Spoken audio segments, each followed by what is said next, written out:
What's going on, everybody? Tyler Melito here, back with a long overdue video. Just in general, a long overdue video. It's been a long time since I've posted a video like this where I'm talking to you. I think the last time I did one, excuse me, was the US Open preview I did for the golf.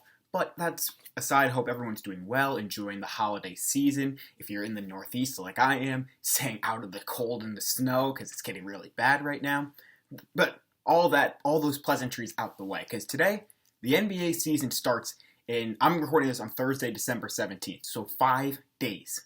T-minus 5 days until the NBA regular season kicks off for the 2020-2021 season. So I want to look at some storylines that I am looking forward to, looking at, and just really interested in ahead of this coming season. The one rule for all of this: nothing COVID related. COVID-19 has ravished this country, ravished the globe this entire year, has really made things so unpredictable and just not overall great, to be completely honest, completely frank, and it's going to really make the NBA season complicated and tricky to kind of figure out. We've seen it with the MLB, we've seen it with the NFL. So nothing COVID related, just because those are things kind of out of the control of the league, the players, the teams, everyone. So here are just 10 things that I'm looking at outside of COVID. The first is Kevin Durant and Kyrie Irving finally playing together at long last. Both were injured last season. Kevin Durant had the season-long Achilles injury that we knew he was going to miss the entire 2019-2020 season. Kyrie Irving went down with the shoulder injury about a quarter or so of the way into the season, if that. It was not a great year in year one between KD and Kyrie in Brooklyn. They engineered this move to play together in Brooklyn. They wanted to team up. We all saw the video of Kyrie Irving talking to Kevin Durant at the All-Star game about how they have two max slots. Everyone thought that was the Knicks. Ended up being the Nets, and they ultimately signed there in Brooklyn. And they also got their buddy DeAndre Jordan a contract in Brooklyn. So what I'm curious is, will their egos get too inflated so that it becomes a net negative having these two elite talents? Kevin Durant, arguably the best player from a talent standpoint in the league. Kyrie Irving, arguably one of the top 3 point guards in the entire NBA. There's also a new head coach in Brooklyn, in Steve Nash, a Hall of Famer in his own right, one of the greatest point guards to ever play. Will Kyrie especially be willing to listen to the Hall of Famer? Because Steve Nash coached Kevin Durant in Golden State for a time, so there's that chemistry there. But will Kyrie be able to? I think Kevin Durant has that trust, so maybe he'll talk to Kyrie Irving about that, about how good Steve Nash is, and just listen. But I don't know if Kyrie will. Kyrie, he's now starting to grow into this persona of being a diva, to be completely honest. We saw that toward the end of his time in Cleveland. We saw that in the entirety of his time in Boston, and even part of last year in Brooklyn, when he would make comments like, we don't have the talent necessary to win, basically. Also, will Kyrie Irving be able to relinquish the primary scoring options to Kevin Durant? Kevin Durant is a generational type scorer, one of the best scorers we have ever seen in NBA history. Will Kyrie Irving be able to say, you know what, Kevin? You do it. Do your thing. I will set you up. KD, he's looked good in the preseason so far. In the one game they played, the Nets, coming off the Achilles injury. But how will he play once the real games start? Once he's playing elite competition night in and night out? How many games will he actually play? I'm sure the Nets will be a little cautious with Kevin Durant, given how much they've invested into him, how much they've invested into this team. And then not to mention, there are a lot of nice complementary pieces on that roster, but with the rumors of a possible trade, how will their chemistry be? Not just from KD and Kyrie's standpoint, but guys like Jared Allen, Joe Harris, Landry Shamet, DeAndre Jordan, etc., etc., Spencer Dinwiddie, Karis LeVert. The list goes on and on and on. So that will be very interesting indeed. Also, Kyrie Irving saying he wants 8 post-ups a game or whatever. Kevin Durant's like, yeah, maybe you'll get 1.5, laughing that off. I don't know if you saw that on Instagram Live when KD and Kyrie did something like that, did that together. No way that happens. Kyrie Irving maybe gets 1. And I think Kyrie Irving, statistically, from a scoring standpoint, will have the worst year of his career, just because he's going to be taking such a backseat to Kevin Durant. When he was playing with LeBron James, LeBron realized, all right, Kyrie, you are the next guy, or you're the future. So I'm going to let you lead this team. I will do my job, but you're going to lead more often from a scoring standpoint. That didn't happen with Kevin Durant. No way. Next storyline I'm looking at is how much will LeBron James and Anthony Davis play for the Lakers this year? The Lakers finished their championship run for their 17th NBA title in franchise history on October 11th. That was just over 2 months ago. Almost a month, 2 months and a week to the day. Typically an NBA offseason will go from the middle of June more or less, maybe the end of June depending on the season, until the end of October for the start of the regular season at least. So that usually gives players, we'll do some quick math here, about 3 months to really rest and get up. Like I said, 2 months and a week, basically, for LeBron James, Anthony Davis, the rest of the Lakers roster, and the rest of the Heat roster as well. But that's a different topic. Given that these are the two stars, two of the best players in the league, I would not be surprised if they rest more than usual and don't play more than 55 games out of the 72 games the NBA teams will be playing this season, especially LeBron James, given the fact that he is 36 later this month. He turned 36. Anthony Davis, I think he can play a little bit more, but who really knows given his injury history and how often he is injured. Last season alone, he dealt with a slew of injuries, but we will see on that point. And with this, it is really important for the Lakers role players like a KCP, Dennis Schroeder, Marc Gasol, Kyle Kuzma, Montrezl Harrell, Wesley Matthews, Alex Caruso, Talen Horton-Tucker, who's lighting it up in the preseason, etc., to play well on nights when either LeBron, AD, or both don't even suit up. And then it'll be also on head coach Frank Vogel to really make sure that this team is ready to compete every single night, regardless of who is on the floor. Because the Lakers, they have a giant target on their backs because they won a championship. They have LeBron James, the best player of all time, arguably, and Anthony Davis, a top 5 talent in the entire league.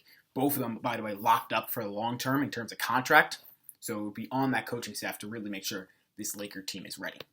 The third storyline I'm looking at is how do Russell Westbrook and Bradley Beal play together? During the offseason, one of the biggest moves was Russell Westbrook being traded from Houston to Washington in exchange for John Wall. John Wall was the franchise player in Washington for the Wizards for almost a decade now, been missing time with injuries.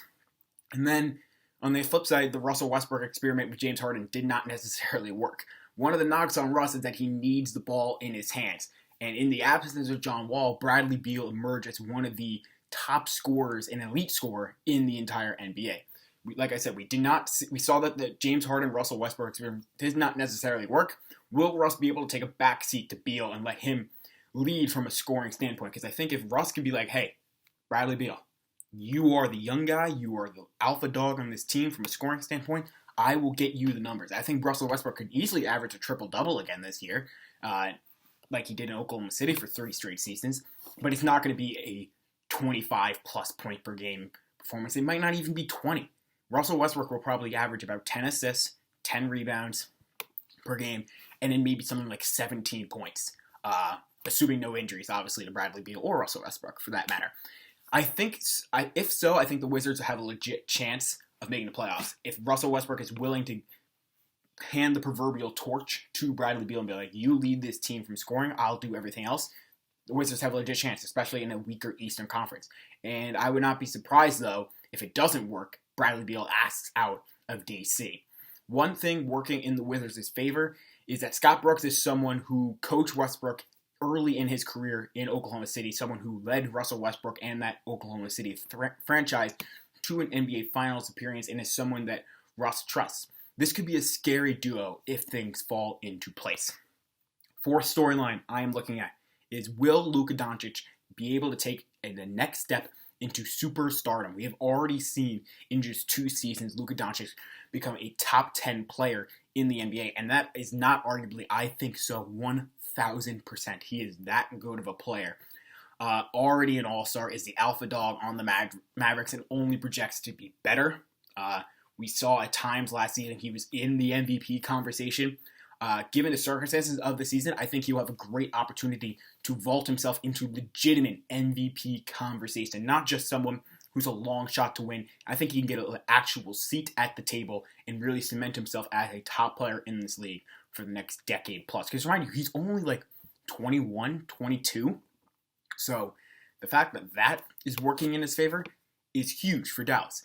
Luka can take this team far to the talent, based on his talent alone. Maybe a borderline playoff team, given how tough the West is. But he needs a healthy second star beside him, and I don't think Kristaps Porzingis is that. So I think it'll be on Dallas management to really surround Luka with the pieces to allow him to score. Or allow him to thrive, excuse me.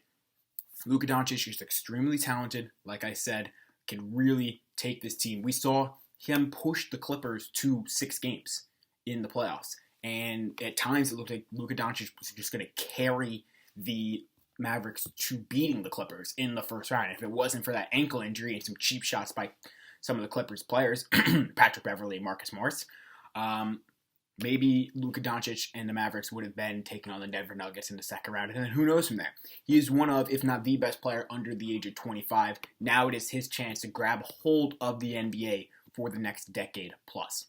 Fifth storyline I'm looking at is, can the Miami Heat repeat the success they had in the bubble? Miami went on a Cinderella-type run, no pun intended because they were in Disney World. Full pun intended. We'll roll with it. In the bubble in Disney World, making it all the way to the NBA Finals. They nearly swept the team with the best record in the entire league during the regular season in the Milwaukee Bucks, and they probably should have swept them, to be completely honest. They looked utterly dominant against the Celtics in the Eastern Conference Finals, and not to mention they also won 2 games in the NBA Finals against the Lakers, despite having both Goran Dragic and Bam Adebayo, 2 key players for this team, missing time during the series due to injury.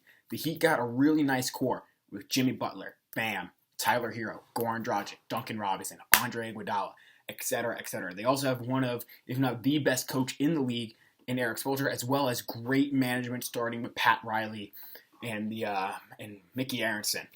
That being said, the Heat thrived off the environment of being in the bubble, and they did not necessarily get better during the offseason compared to some of their competition. If you watch the Eastern Conference preview of the Chips podcast, myself and Ryan Amick broke down all of that.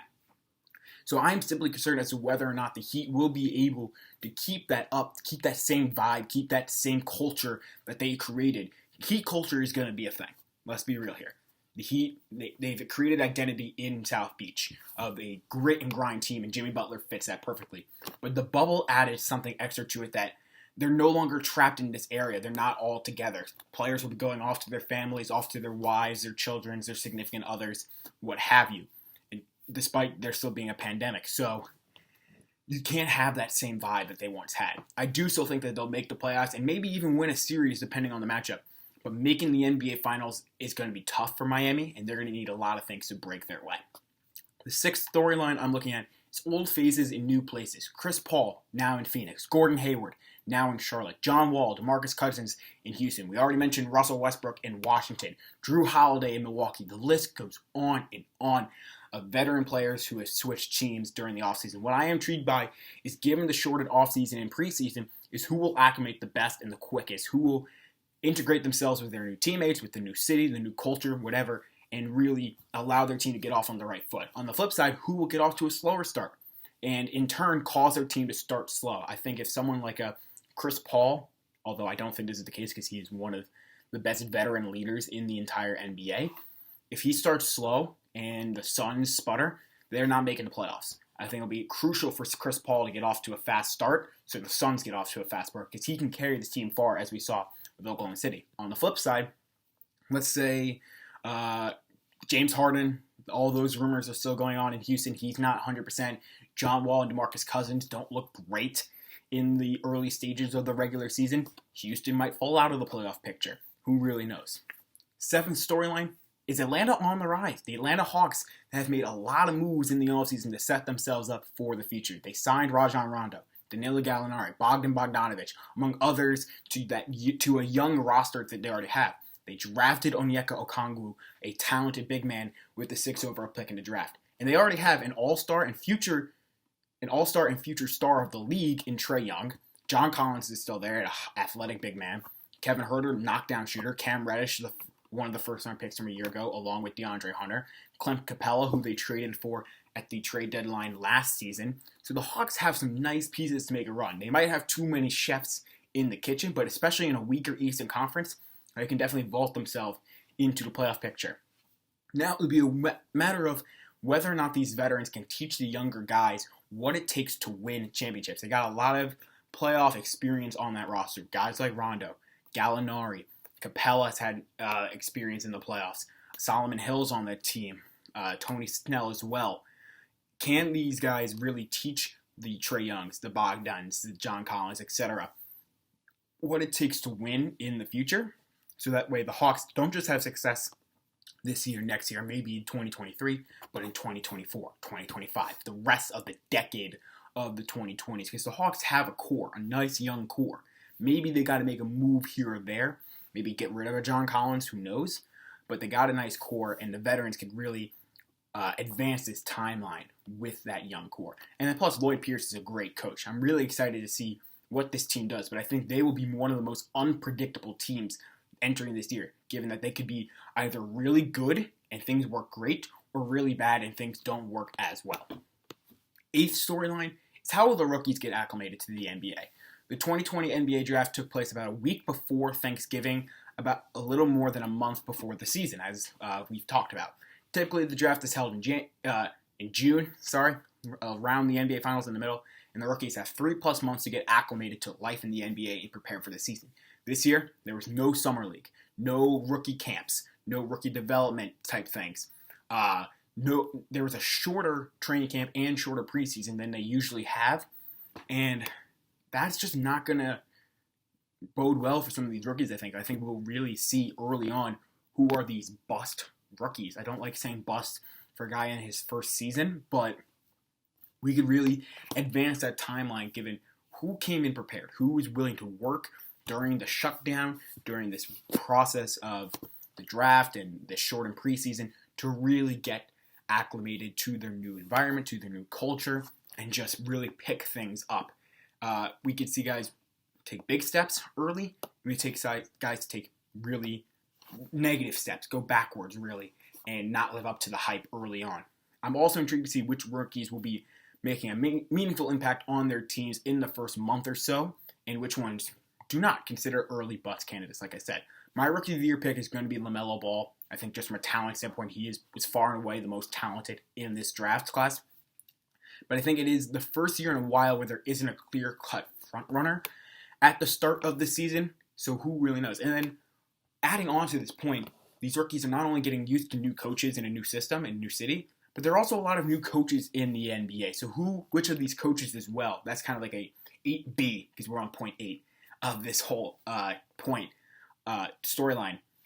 Which of these new coaches, especially the first-time head coaches, will be able to get acclimated quickly? We see in the NFL a lot of the first-time head coaches, the majority of them haven't performed great for the most part. I mean, the Giants, I guess, who are in the top of the division, but that's a separate issue. Which of these coaches will really be able to embrace their new cities?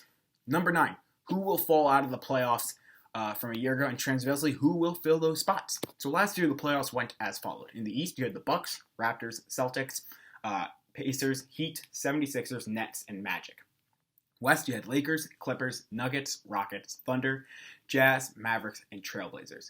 Of those 16 teams, I could really see 3 that will definitely drop out of the playoff picture, 2 from the East, 1 from the West. From the East, I have Indiana and Orlando, and then from the West, it's Oklahoma City. So to fill those spots, I think in the East, it will be Washington and Atlanta, and then in the West, it will be Phoenix taking Oklahoma City's spot. That being said, I would not be surprised if Houston drops out of the playoffs given what's going on there with James Harden. Obviously, an injury could change things. A massive development could really change things. The Nets, with KD and Kyrie coming back, they could vault into the top of the playoffs, or things just don't go well and they fall out of it. Who knows?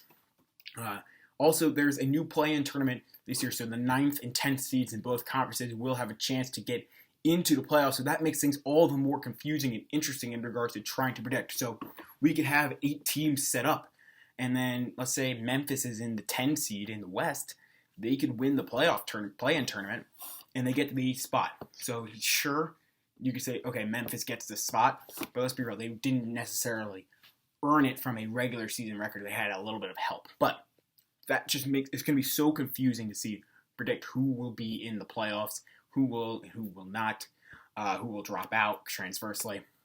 I'm really excited for that, to be honest. I think it'll be great for the league. Finally, the 10th and final storyline. I know it's been a somewhat long video. We're approaching the 20-minute mark. Which stars after the season will be on a new team? We've already heard James Harden making it perfectly clear he wants out of Houston. There have been a lot of rumors of Bradley Beal being on the move and wanting out of DC. Talks of Joel Embiid and Ben Simmons can't get it on. If they can't get it in Philly, can't perform, and one of them being out the door. There are so many other trade scenarios, not to mention a free agent class of 2021, how loaded that is, although, again, Anthony Davis no longer on the table, Giannis Antetokounmpo no longer on the table, so who knows. But Paul George not necessarily on the table anymore. So depending on how the season goes, who knows which players or players will want out of their current situation. I think given the uncertainty of this season, I think a lot of players will take the opportunity, if they're not happy with their current situation, to get out of there, despite everything not necessarily being in the franchise's control from a basketball operation standpoint. Who knows what franchise is going to get? I know I said no COVID-19, but who knows which franchise is going to get a lot of COVID-19 outbreaks and the team performs poorly, and so it starts like, yeah, I want out of here now. You guys just performed horribly this year. Who knows? You never know what could happen. And I also think that is why there will be a lot of player turnover after this offseason, entering the 2021-2022 season. Should be a lot of fun. Hopefully, I just honestly hope, to close out this video, that things just go smoothly. Obviously, things are not going to go perfectly, but if we can get to middle of March for the All-Star break, and these teams the NBA is humming along for the most part, I think it will consider a success. If there aren't talks of a major bubble being needed for the playoffs, if things are going smoothly, I think the NBA will be in a great spot. I think the fans will be in a great spot, and we'll be back to the basketball we know and love. But to close out, what do y'all think? What are the storylines you're most intrigued by entering the season? Some things I said, maybe some things I missed. I would really appreciate your thoughts down below in the comment section. Thank y'all so much for watching. This is probably the last video I do before the Christmas holiday. I know I just took a long break off, but who knows? Maybe we'll see. Enjoy the holiday season to you and your family. Stay safe, stay healthy. Thank you so much for watching, and we'll see you next time.